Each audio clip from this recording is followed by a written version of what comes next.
ಸುಂಟರಗಾಳಿಯು ಗಲಿಬಿಲಿಯ ಪರಿಸ್ಥಿತಿಗಳನ್ನು ಸೂಚಿಸುತ್ತದೆ. ಇಂದಿನ ಪರಿಸ್ಥಿತಿಗಳು ಇದಕ್ಕೆ ಪೂರಕವಾಗಿದೆಯಲ್ಲವೇ?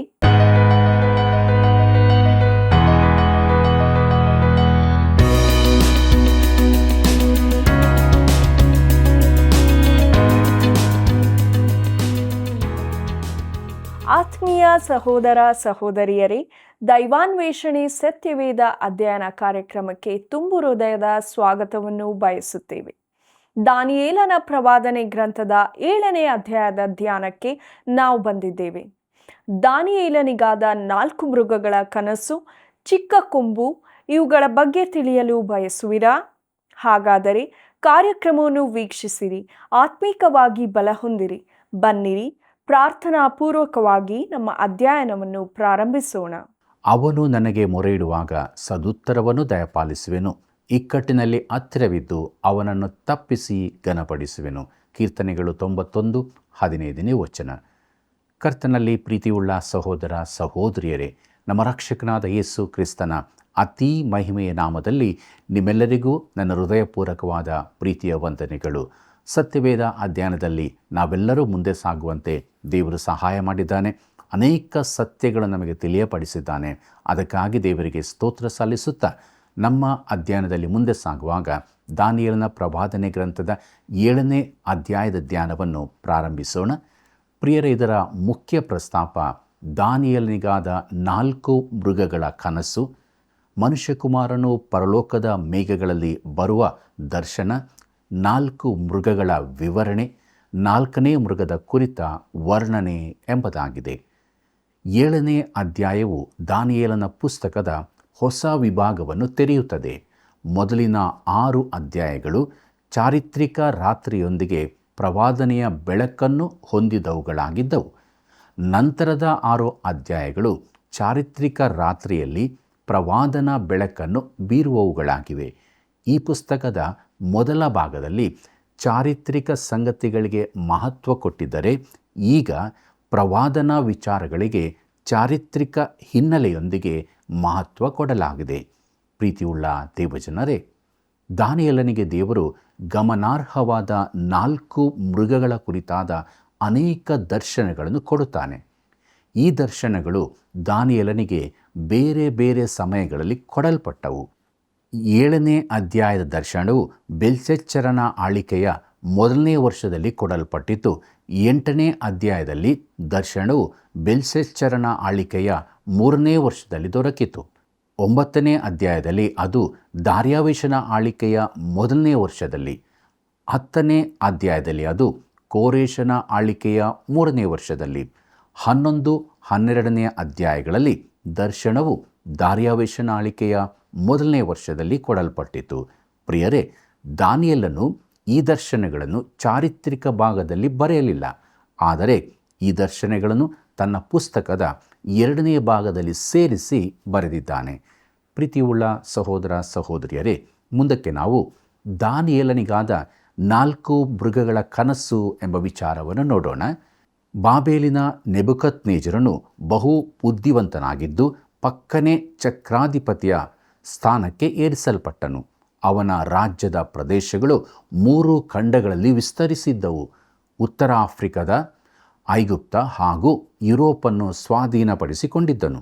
ಅವನ ರಾಜ್ಯ ಬಹು ವಿಸ್ತಾರವಾಗಿದ್ದು ವಿದೇಶದಲ್ಲಿನ ಯಾರೂ ಅಷ್ಟು ವಿಶಾಲ ಸಾಮ್ರಾಜ್ಯವನ್ನು ಹೊಂದಿರಲಿಲ್ಲ. ಆದರೆ ಅವನು ಭವಿಷ್ಯದ ಕುರಿತು ಚಿಂತಿತನಾಗಿದ್ದನು. ತನಗೂ ತನ್ನ ಸಾಮ್ರಾಜ್ಯಕ್ಕೂ ಮುಂದಕ್ಕೆ ಏನಾಗಬಹುದು ಎಂದು ಅವನಿಗೆ ಬಹು ಲೋಹಗಳ ಒಂದು ಪ್ರತಿಮೆಯ ಕನಸು ಬಿತ್ತು. ದಾನಿಯೇಲನ ಮೂಲಕ ದೇವರು ಅದರ ಅರ್ಥವನ್ನು ಅವನಿಗೆ ತಿಳಿಯಪಡಿಸಿದನು. ದಾನಿಯೇಲನ ಪ್ರವಾದನೆ ಗ್ರಂಥ 2ನೇ ಅಧ್ಯಾಯವನ್ನು ನೋಡ್ರಿ. ಪ್ರಿಯರೇ, ನೆಬೂಕದ್ನೆಚ್ಚರನು ಕಂಡ ಪ್ರತಿಮೆಯಲ್ಲಿ 4 ವಿಧವಾದ ಲೋಹಗಳಿದ್ದವು. 5 ಲೋಹಗಳಲ್ಲ, 4. ಈಗ ದಾನಿಯೇಲನಿಗಾದ ದರ್ಶನದಲ್ಲಿ 4 ಮೃಗಗಳಿದ್ದವು. ಸಿಂಹ, ಕರಡಿ, ಚಿರತೆ ಹಾಗೂ ಕೊನೆಯದು ವಿಲಕ್ಷಣ ಮೃಗದ್ದು. ಕೊನೆಯ ಮೃಗವು ಬಹು ಭಯಂಕರವಾಗಿ ಕಾಣುತ್ತಿದ್ದು ಭೂಮಿಯ ಮೇಲಾಗಲಿ ಸಮುದ್ರದ ಮೇಲಾಗಲಿ ಆಕಾಶದಲ್ಲಾಗಲಿ ಆ ರೀತಿಯ ಮೃಗವು ಎಲ್ಲಿಯೂ ಇರಲಿಲ್ಲ. ಅದು ನಿಜವಾದ ಪ್ರಾಣಿಯಂತೆ ಕಾಣಿಸಲಿಲ್ಲ. ಈ ರೀತಿ ದರ್ಶನದ ಕನಸುಗಳನ್ನು ಕಂಡ ಬಳಿಕ ದಾನಿಯೇಲನಿಗೆ ನಿದ್ರೆ ಬರಲಿಕ್ಕಿಲ್ಲ. ಈ ರಾತ್ರಿಗಿಂತ ಅವನಿಗೆ ಸಿಂಹಗಳ ಗವಿಯಲ್ಲಿದ್ದಾಗಲೇ ಹೆಚ್ಚು ನಿದ್ದೆ ಬಂದಿರಬಹುದು. ದೇವರು ಅವನಿಗೆ ನೆಬೂಕದ್ನೆಚ್ಚರನ ಪ್ರತಿಮೆಯ ಕನಸನ್ನು ಅದರ ಅರ್ಥವನ್ನು ತಿಳಿಸಿದ ಮೇಲೆ ಅವನು ಗಲಿಬಿಲಿಗೊಂಡಿರಬಹುದು. ಹಳೆ ಒಡಂಬಡಿಕೆಯ ಪರಿಚಯವಿದ್ದ ಅವನಿಗೆ ದೇವರು ದಾವೀದನೊಂದಿಗೆ ಮಾಡಿಕೊಂಡಿದ್ದ ಒಡಂಬಡಿಕೆಯ ಕುರಿತು ಚೆನ್ನಾಗಿ ತಿಳಿದಿದ್ದಿರಬಹುದು. ಅವನ ಸಂತತಿಯಿಂದ ಮುಂದಕ್ಕೆ ವಿಶ್ವನಾಯಕನೊಬ್ಬನು ಉದಯಿಸುತ್ತಾನೆಂಬ ವಿಚಾರ. ಈಗ ನೆಬೂಕದ್ನೆಚ್ಚರನ ಕನಸಿನ 4 ರಾಜ್ಯಗಳು ಅವನೆದುರಿನಲ್ಲಿರುವಾಗ ದೇವರು ದಾವೀದನಿಂದ ಲೋಕನಾಯಕನನ್ನು ಆರಿಸುವ ದೇವರ ಯೋಜನೆ ಕಾರ್ಯಕ್ರಮಗಳು ಹೇಗೆ ನೆರವೇರಿಯಾವು ಎಂದು ಆಶ್ಚರ್ಯಪಡುತ್ತಿರಬಹುದು. ಪ್ರಿಯರೇ, ಈ ಪ್ರಶ್ನೆಗೆ ಉತ್ತರವು ಈ ಪುಸ್ತಕದ ಮುಂದಿನ ಭಾಗದಲ್ಲಿ ದೊರಕುತ್ತದೆ. ಅದರಲ್ಲಿ ಮೊದಲೇ ಬರೆಯಲ್ಪಟ್ಟ ಜಾಗತಿಕ ಚರಿತ್ರೆಯಿದೆ. ಅದು ಬರೆಯಲ್ಪಟ್ಟಂದಿನಿಂದ 3000 ವರ್ಷಗಳ ತನಕದ ವಿವರಗಳು ಕರಾರುವಕ್ಕಾಗಿ ಬರೆಯಲ್ಪಟ್ಟಿವೆ. ಪ್ರೀತಿಯುಳ್ಳ ದೇವಜನರೇ, ದಾನಿಯೇಲನ ಕುತೂಹಲವನ್ನು ತಣಿಸುವಂತೆ ಅವನಿಗೆ ಬೇಕಾಗಿದ್ದ ವಿವರಣೆಯನ್ನು ಕೊಡುವಂತೆ ದೇವರು ಈ 4 ಮೃಗಗಳ ಕನಸಿನ ಮೂಲಕ ಅವನ ಸಂಗಡ ಮಾತನಾಡುತ್ತಾನೆ. ದಾನಿಯೇಲನ ಬಹು ಲೋಹಗಳ ಪ್ರತಿಮೆಯ ದರ್ಶನದಲ್ಲಿ ವಿವಿಧ ರಾಜ್ಯಗಳ ಬಾಹ್ಯ ಮಹಿಮೆ ಘನತೆಗಳು ಪ್ರದರ್ಶಿಸಲ್ಪಟ್ಟಿದ್ದವು. ಇದು ನೆಬೂಕದ್ನೆಚ್ಚರನ ಗಮನವನ್ನು ಸೆಳೆಯುತ್ತದೆಂದು ದೇವರು ತಿಳಿದಿದ್ದನು.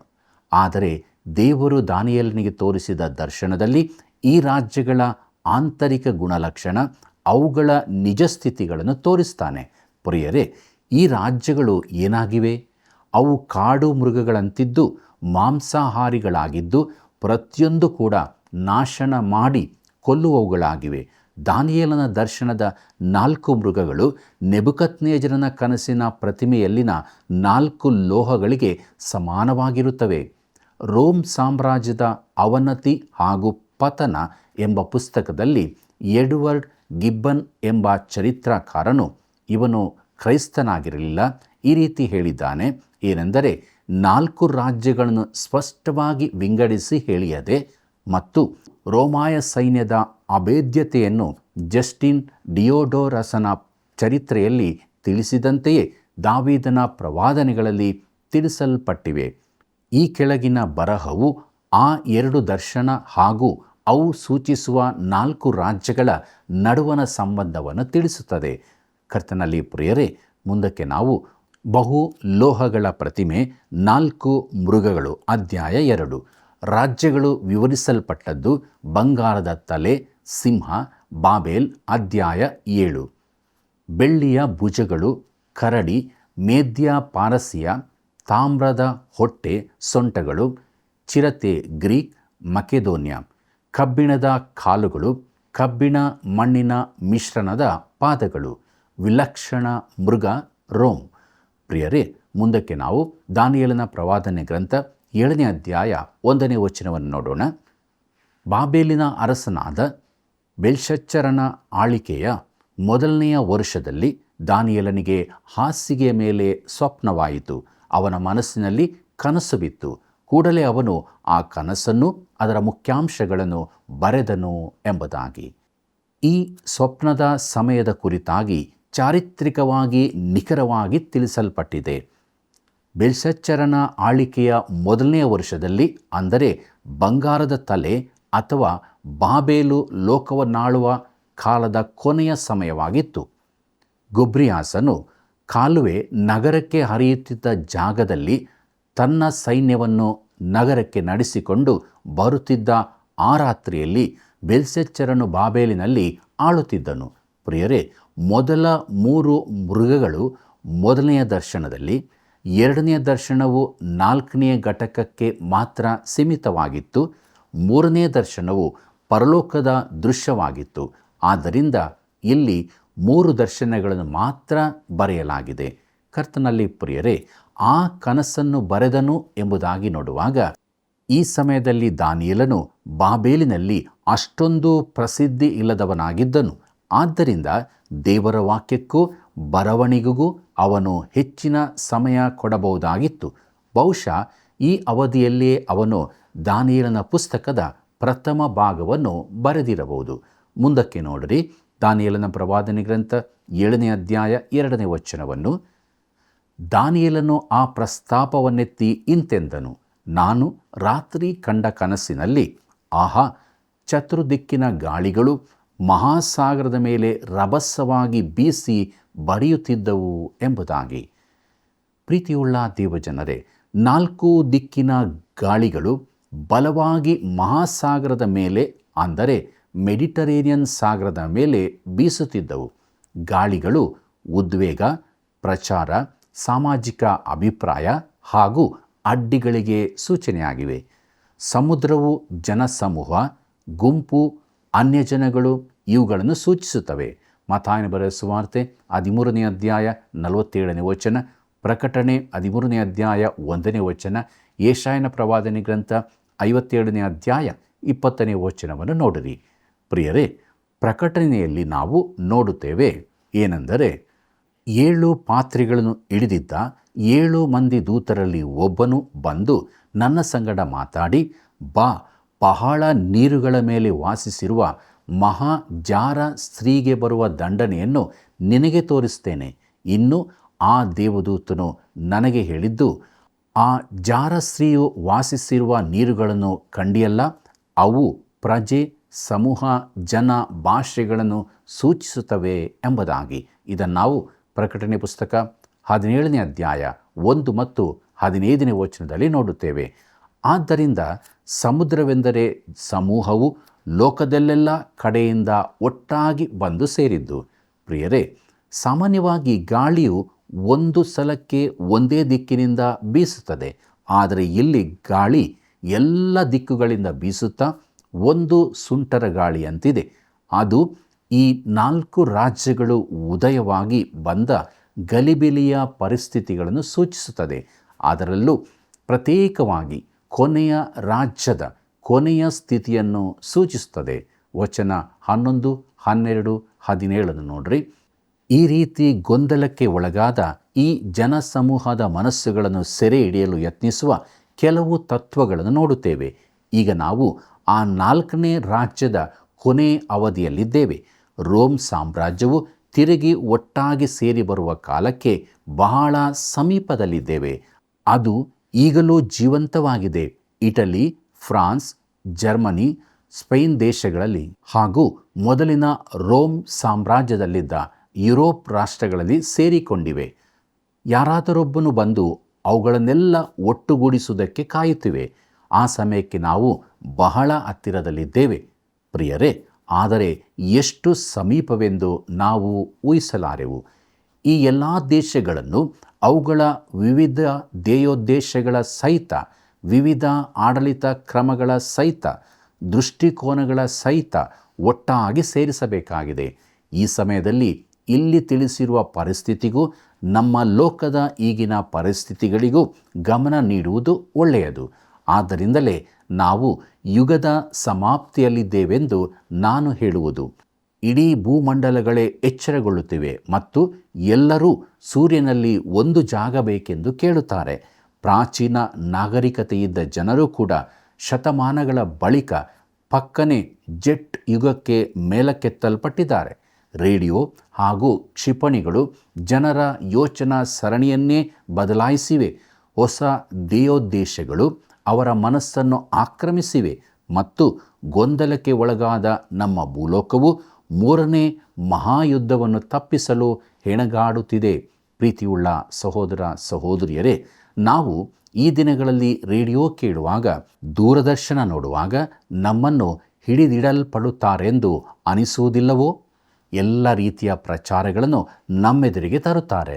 ಗೊಂದಲಕ್ಕೀಡಾದ ಜನರಿಗೆ ಈ ರೀತಿಯ ಪ್ರಚಾರಗಳನ್ನು ತುಂಬಿಸಲಾಗುತ್ತದೆ.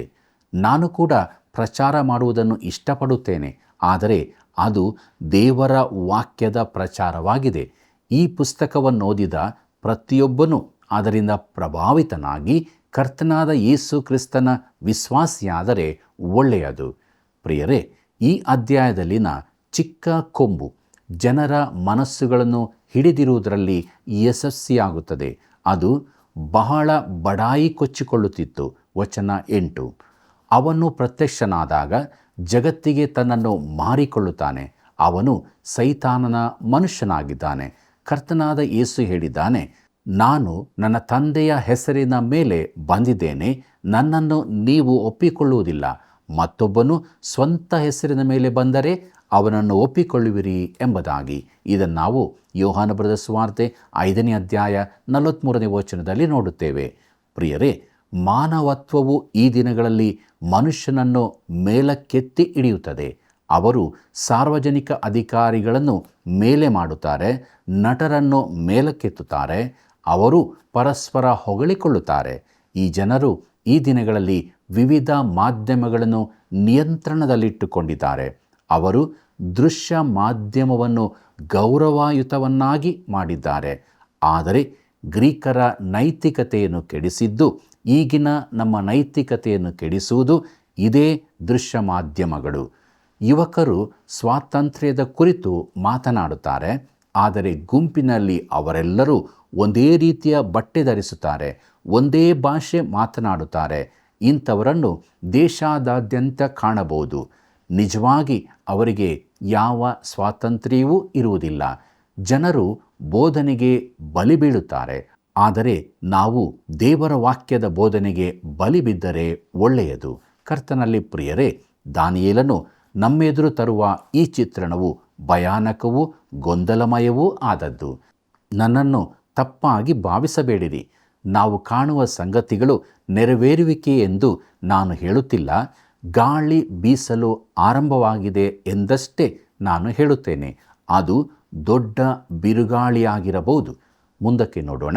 ದಾನಿಯೇಲನ ಪ್ರವಾದನೆ ಗ್ರಂಥ 7ನೇ ಅಧ್ಯಾಯ 3ನೇ ವಚನವನ್ನು. ಒಂದಕ್ಕೊಂದು ವಿಲಕ್ಷಣವಾದ 4 ದೊಡ್ಡ ಮೃಗಗಳು ಸಾಗರದೊಳಗಿಂದ ಬಂದವು ಎಂಬುದಾಗಿ. ಪ್ರಿಯರೇ, ಈ 4 ಮೃಗಗಳು ವಿಭಿನ್ನವಾಗಿದ್ದವು. ಸಿಂಹ, ಕರಡಿ, ಚಿರತೆ ಹಾಗೂ 10 ಕೊಂಬುಗಳ ಮೃಗ. ಈ ಪುಸ್ತಕದಲ್ಲಿ ಅಲ್ಲದೆ ಬೇರೆಲ್ಲಿಯೂ ನಾನು 10 ಕೊಂಬುಗಳ ಪ್ರಾಣಿಯನ್ನು ನೋಡಿರಲಿಲ್ಲ. ಅನೇಕ ಜನಾಂಗ, ಭಾಷೆ, ಕುಲ, ದೇಶಗಳಿಂದ ಮಾಡಲ್ಪಟ್ಟ ರಾಜ್ಯಗಳನ್ನು ಇವು ಸಂಕೇತಿಸುತ್ತವೆ. ದಾನಿಯೇಲನ ಪ್ರವಾದನೆ ಗ್ರಂಥ 7ನೇ ಅಧ್ಯಾಯ 4ನೇ ವಚನವನ್ನು ನನ್ನೊಂದಿಗೆ ಗಮನಿಸಿರಿ. ಮೊದಲು ಕಾಣಿಸಿದ ಮೃಗವು ಸಿಂಹದ ಹಾಗಿತ್ತು, ಅದಕ್ಕೆ ಹದ್ದಿನಂತೆ ರೆಕ್ಕೆಗಳಿದ್ದವು. ನಾನು ನೋಡುತ್ತಿರುವಾಗಲೇ ಆ ರೆಕ್ಕೆಗಳು ಕೀಳಲ್ಪಟ್ಟವು. ಅದು ನೆಲದಿಂದ ಎತ್ತಲ್ಪಟ್ಟು ಮನುಷ್ಯನ ಹಾಗೆ 2 ಕಾಲುಗಳ ಮೇಲೆ ನಿಲ್ಲಿಸಲ್ಪಟ್ಟಿತು. ಅದಕ್ಕೆ ಮನುಷ್ಯನ ಹೃದಯವು ಕೊಡೋಣವಾಯಿತು ಎಂಬುದಾಗಿ. ಪ್ರೀತಿಯುಳ್ಳ ದೇವಜನರೇ, ಹದ್ದಿನ ರೆಕ್ಕೆಗಳಿದ್ದ ಸಿಂಹವು ಬಾಬೇಲಿಗೆ, ಅದರಲ್ಲೂ ಅರಸನಾದ ನೆಬುಕದ್ನೆಚ್ಚರನನ್ನು ಸಂಕೇತಿಸುತ್ತಿತ್ತು. 17ನೇ ವಚನದಲ್ಲಿ 4 ಮೃಗಗಳು, 4 ರಾಜ್ಯಗಳು ಎಂದು ಹೇಳಿದೆ. ಈ ಸಿಂಹಕ್ಕೆ ಹದ್ದಿನಂತೆ ರೆಕ್ಕೆಗಳಿದ್ದವು. ಅದು ಅಸಾಮಾನ್ಯ ಸಿಂಹವಾಗಿದೆ. ಈ ಹದ್ದಿನ ರೆಕ್ಕೆಗಳು ಸೈನ್ಯಗಳನ್ನು ವೇಗವಾಗಿ ಕೊಂಡೊಯ್ಯುವ ಬಾಬೇಲಿನ ಸಾಮರ್ಥ್ಯವನ್ನು ಸೂಚಿಸುತ್ತವೆ. ಚರಿತ್ರೆಯಲ್ಲಿನ ಮಹಾ ವಿಶ್ವಶಕ್ತಿಗಳ ಒಳಗುಟ್ಟು ಇದೇ ಆಗಿದೆ. ಪ್ರಿಯರೇ, ಟೆನೆನ್ಸಿಯವರಾದ ಜನರಲ್ ನಾಥಾನ್ ಬೆಡ್ಫೋರ್ಡ್ ಫಾರೆಸ್ಟ್ ಅವರು ಯುದ್ಧಗಳನ್ನು ಗೆಲ್ಲುವುದು ಹೇಗೆಂದು ಕೇಳಿದಾಗ, ಹೆಚ್ಚು ಸೈನ್ಯಗಳೊಂದಿಗೆ ಮೊದಲು ಯಾರು ತಲುಪುತ್ತಾನೋ ಅವನೇ ಜಯಿಸುವನು ಎಂದು ಹೇಳಿದರು. ನೆಬುಕದ್ನೆಚ್ಚರನು ತನ್ನ ಸೈನ್ಯವನ್ನು ವೇಗವಾಗಿ ನಡೆಸಬಲ್ಲವನಾಗಿದ್ದನು. ಇದರಿಂದಾಗಿ ಅವನು ಲೋಕದ ಅಧಿಕಾರವನ್ನು ಪಡೆಯುವಂತಾಯಿತು. ಮಹಾ ಅಲೆಕ್ಸಾಂಡರನ, ರೋಮಾಯ ಕೈಸರನ, ನೆಪೋಲಿಯನ ಯಶಸ್ಸಿನ ಕಾರಣ ಇದೇ ಆಗಿರುತ್ತದೆ. ಮೊದಲ ಮಹಾಯುದ್ಧದಲ್ಲಿ ವಿಮಾನಗಳ ಆವಿಷ್ಕಾರವು ಬಹು ಪ್ರಾಮುಖ್ಯವಾದದ್ದಾಗಿತ್ತು. 2ನೇ ಮಹಾಯುದ್ಧದಲ್ಲಿನ ಗೆಲುವು ವಾಯು ವಿಮಾನಗಳ ಕಾರಣದಿಂದಲೇ ಉಂಟಾದದ್ದು. ಕರ್ತನಲ್ಲಿ ಪ್ರಿಯರೇ, ಹೆಚ್ಚಿನ ಬಲದೊಂದಿಗೆ ಕ್ಷಿಪ್ರವಾಗಿ ಚಲಿಸಬಲ್ಲವನು ಲೋಕದ ನಾಯಕನಾಗುತ್ತಾನೆ. ಇಂದಿನ ದಿನಗಳಲ್ಲಿ ಬಾಬೇಲಿನ ವಿಚಾರದಲ್ಲಿ ಇದು ಸತ್ಯವಾಗಿತ್ತು. ಭವಿಷ್ಯದಲ್ಲಿ ಇದುವೇ ನಿರ್ಣಾಯಕ ಅಂಶವಾಗಿರಬಹುದು. ಆ ರೆಕ್ಕೆಗಳು ಕೀಳಲ್ಪಟ್ಟವು ಎಂಬುದಾಗಿ ನೋಡುವಾಗ ನೆಬುಕದ್ನೆಚ್ಚರನು ಮಾನಸಿಕ ಅಸ್ವಸ್ಥನಾಗಿ ಗುರುತು ಸಿಗಲಾರದಂತೆ ಆಗಿ ಹೋದದ್ದರ ಸೂಚನೆ ಇದಾಗಿದೆ. ಮನುಷ್ಯನ ಹಾಗೆ 2 ಕಾಲುಗಳ ಮೇಲೆ ನಿಲ್ಲಿಸಲ್ಪಟ್ಟಿತು ಎಂಬುದಾಗಿ ನೋಡುವಾಗ ಇದು ನೆಬುಕದ್ನೆಚ್ಚರನು ಪುನಃ ಮೊದಲಿನಂತಾದರ ಸಂಕೇತ. ಅವನು ಮೃಗದಂತೆ ವರ್ತಿಸುತ್ತಿದ್ದನು. ಆದರೆ ಅವನ ಬುದ್ಧಿಯು ಮೊದಲಿನಂತಾಯಿತು. ಅವನು ಪುನಃ ಸ್ವಸ್ಥಚಿತ್ತನಾದನು. ಅದಕ್ಕೆ ಮನುಷ್ಯನ ಹೃದಯವು ಕೊಡೋಣವಾಯಿತು ಎಂಬುದಾಗಿ ನೋಡುವಾಗ ಇದು ನೆಬೂಕದ್ನೆಚ್ಚರನ ಪರಿವರ್ತನೆಯಾಗಿದೆ. ಅವನು ಜೀವವುಳ್ಳ ನಿಜ ದೇವರನ್ನು ತಿಳಿದುಕೊಂಡವನಾದನು. ಸಿಂಹವು ಬಂಗಾರದ ತಲೆಗೆ ಸಮಾನವಾಗಿತ್ತು, ಅಂದರೆ ಬ್ಯಾಬಿಲೋನಿಗೆ. ಈಗ ಅದು ಹಾಳು ದಿಬ್ಬವಾಗಿದೆ. ಆದರೆ ಯೆರೆಮೀಯನು ಮುಂತಿಳಿಸಿದಂತೆ ಈ ಪಾಳು ಬಿದ್ದ ಸ್ಥಿತಿಯು ಅದಕ್ಕಿದ್ದ ಬಾಹ್ಯ ಪ್ರಭಾವದ ಸಂಕೇತವಾಗಿತ್ತು. ಈ ಅವಶೇಷಗಳ ನಡುವೆ ಸಿಂಹವೊಂದು ಹೆಮ್ಮೆಯಿಂದ ನಿಂತಿರುವುದನ್ನು ಕಾಣಬಹುದು. ಅದು ಮಹಾರಾಜ್ಯಕ್ಕೆ ಸೂಚನೆಯಾಗಿದೆ. ಪ್ರೀತಿಯುಳ್ಳ ದೇವಜನರೇ, ಈ ಪಟ್ಟಣದ ಭೂಖನನ ಮಾಡಿದಾಗ ಅಲ್ಲಿ ಒಮ್ಮೆ ಇದ್ದ ಮಹಿಮೆಯ ಗುರುತುಗಳು ಕಾಣಸಿಗುತ್ತವೆ. ಪ್ರಾಚೀನ ಜಗತ್ತಿನ 7 ಅದ್ಭುತಗಳಲ್ಲಿ ತೂಗಾಡುವ ಉದ್ಯಾನವನ ಒಂದಾಗಿತ್ತು. ನೆಬೂಕದ್ನೆಚ್ಚರನು ಬೆಟ್ಟ ಪ್ರದೇಶದ ಒಬ್ಬಾಕೆಯನ್ನು ಮದುವೆಯಾಗಿದ್ದನು. ಆದರೆ ಬಾಬೆಲ್ ಮೈದಾನ ಪ್ರದೇಶದಲ್ಲಿದ್ದರಿಂದ ಆಕೆಗೆ ಬೇಸರವಾಗದಿರಲು ಈ ತೂಗಾಡುವ ತೋಟವನ್ನು ಕಟ್ಟಿಸಿದನು. ಅದು ಅತಿ ಸುಂದರವಾದದ್ದಾಗಿತ್ತು. ಅದರಲ್ಲಿ ಬಾಬೇಲಿನ ಗೋಪುರದ ಒಂದು ಪ್ರತಿರೂಪ ಕೂಡ ಇತ್ತು. ಇದು ಇಟ್ಟಿಗೆಗಳಿಂದ ಮಾಡಲ್ಪಟ್ಟಿದ್ದು ಅದರ ಸುತ್ತಲೂ ಮೇಲಕ್ಕೆ ಏರಿ ಹೋಗುವ ದಾರಿ ಇತ್ತು. ತುದಿಯಲ್ಲಿನ ವೇದಿಗಳಲ್ಲಿ ಮನುಷ್ಯರನ್ನು ಆಹುತಿ ಕೊಡುತ್ತಿದ್ದರು. ಬಾಬೇಲಿನ ಅಂತ್ಯ ವ್ಯವಸ್ಥೆಯು ಅಸಾಮಾನ್ಯವಾದದ್ದಾಗಿತ್ತು. ಪ್ರಿಯರೇ, ಅವರ ಸ್ನಾನ ಗೃಹಗಳಲ್ಲಿ ಹಿತ್ತಾಳೆಯ ಪೈಪುಗಳಿಂದ ಕೂಡಿದ ಸ್ನಾನದ ಟಬ್ಬುಗಳಿದ್ದವು. ಅವರು ವಿದ್ಯಾವಂತರಾಗಿದ್ದು ಪಟ್ಟಣದಲ್ಲಿ ಒಂದು ಬೃಹತ್ ಗ್ರಂಥಾಲಯವಿತ್ತು. ಪಟ್ಟಣದ ಸುತ್ತ 300 ಅಡಿ ಎತ್ತರದ ಗೋಡೆಯಿದ್ದು ಅದರ ಮೇಲೆ 4 ರಥಗಳು ಏಕಕಾಲಕ್ಕೆ ಹೋಗಬಹುದಾಗಿತ್ತು. ಅದು ಪಟ್ಟಣಕ್ಕೆ ರಕ್ಷೆಯಾಗಿತ್ತು. ಬಹು ಲೋಹಗಳ ಬಂಗಾರದ ತಲೆಯು ಈ ಮುಂದುವರಿದ ನಾಗರಿಕತೆಯ ಬಾಹ್ಯ ಮಹಿಮೆಯನ್ನು ತೋರಿಸುತ್ತಿದ್ದರೆ, ಸಿಂಹದ ಕ್ರೂರ ಸ್ವಭಾವವು ಈ ರಾಜ್ಯದ ವಿಗ್ರಹಾರಾಧನೆಯ ಕರಾಳ ಮುಖವನ್ನು ತೋರಿಸುತ್ತಿತ್ತು. ಪ್ರಿಯರೇ, ದಾನಿಯೇಲ 2 ಹಾಗೂ 3ನೇ ಅಧ್ಯಾಯಗಳಲ್ಲಿ ಈ ಕುರಿತು ವಿವರಿಸಲಾಗಿದೆ. ಪ್ರೀತಿಯುಳ್ಳ ಸಹೋದರ ಸಹೋದರಿಯರೇ, ದೇವವಾಕ್ಯದ ಮೂಲಕವಾಗಿ ನಾವು ಅನೇಕ ಸತ್ಯಗಳನ್ನು ತಿಳಿದುಕೊಂಡವರು ಆಗಿದ್ದೇವೆ. ದೇವರು ಹೇಗೆ ಕಾರ್ಯ ಮಾಡುತ್ತಾನೆ ಎಂಬುದಾಗಿ ತಿಳಿದುಕೊಂಡ ನಾವು ನಮ್ಮ ಜೀವಿತವನ್ನು ಆತನಿಗೆ ಒಪ್ಪಿಸಿಕೊಟ್ಟವರಾಗಿ ಆತನ ವಾಕ್ಯಕ್ಕೆ ವಿಧೇಯರಾಗಿ ಜೀವಿಸಿ ಆತನನ್ನು ಮಹಿಮೆಪಡಿಸೋಣ. ಪ್ರಾರ್ಥನೆ ಮಾಡೋಣ. ಪ್ರೀತಿ ಸ್ವರೂಪನಾದ ದೇವರೇ, ನಿನ್ನ ವಾಕ್ಯದ ಮೂಲಕವಾಗಿ ನೀನು ನಮಗೆ ತಿಳಿಸಿದಂಥ ಸತ್ಯಗಳಿಗೆ ನಾವು ವಿಧೇಯರಾಗಿ ಜೀವಿಸುವುದಕ್ಕೆ ನಮಗೆ ಸಹಾಯ ಮಾಡು. ನಮ್ಮನ್ನು ಕೈ ಹಿಡಿದು ನೀನು ಪ್ರತಿಷ್ಠಿಸಿದಂಥ ಜೀವವುಳ್ಳ ಮಾರ್ಗದಲ್ಲಿ ಮುನ್ನಡೆಸು. ಸೈತಾನನ ತಂತ್ರೋಪಾಯಗಳಿಂದ, ಲೋಕದ ವಿಚಾರಗಳಿಂದ, ಮಾಂಸದ ಆಶೆಗಳಿಂದ ನಮ್ಮನ್ನು ತಪ್ಪಿಸಿ ಕಾಪಾಡಿ ನಡೆಸು. ತಂದೆಯಾದ ದೇವರೇ, ನಮ್ಮೆಲ್ಲ ವೀಕ್ಷಕ ಬಾಂಧವರನ್ನು ಹೆಸರೆಸರಾಗಿ ಆಶೀರ್ವದಿಸು. ಅವರಿಗೆ ಬೇಕಾದ ಆತ್ಮನ ಸಹಾಯವನ್ನು, ಎಲ್ಲ ರೀತಿಯ ಅಗತ್ಯತೆಗಳನ್ನು ಕೊಟ್ಟು ನಿನ್ನ ಮಾರ್ಗದಲ್ಲಿ ನಡೆಸಿ ನೀನು ಮಾತ್ರ ಮಹಿಮೆ ಹೊಂದು. ಯೇಸುವಿನ ನಾಮದಲ್ಲಿ ಬೇಡಿದ್ದೇವೆ ತಂದೆಯೇ, ಆಮೆನ್. ಪ್ರಿಯರೇ, 7ನೇ ಅಧ್ಯಾಯವು ಪ್ರವಾದನೆಯ ಪುಸ್ತಕದ ಹೊಸ ವಿಭಾಗವನ್ನು ತೆರೆಯುತ್ತದೆ. 4 ಮೃಗಗಳ ಕನಸುಗಳು, 4 ರಾಜ್ಯಗಳ ಆಂತರಿಕ ಗುಣಲಕ್ಷಣ, ಅವುಗಳ ನಿಜ ಸ್ಥಿತಿಗಳನ್ನು ತೋರಿಸುತ್ತದೆ. ಸುಂಟರ ಗಾಳಿಯು ಗಲಿಬಿಲಿಯನ್ನು ಸೂಚಿಸುತ್ತದೆ. ನಾವಾದರೂ ನಂಬಿಕೆಯಲ್ಲಿ ಸ್ಥಿರವಾಗಿ ನಿಂತು ದೇವರನ್ನು ಮಹಿಮೆ ಪಡಿಸೋಣ. ಪ್ರಿಯ ವೀಕ್ಷಕರೇ, ದೇವರ ವಾಕ್ಯಗಳ ಅಧ್ಯಯನದಲ್ಲಿ ನೀವು ತಿಳಿದುಕೊಂಡ ಸತ್ಯಗಳನ್ನು ಕರೆ ಮಾಡಿ ನಮಗೆ ತಿಳಿಯಪಡಿಸಿರಿ. ಮತ್ತೆ ಸಂಧಿಸೋಣ. ವಂದನೆಗಳು.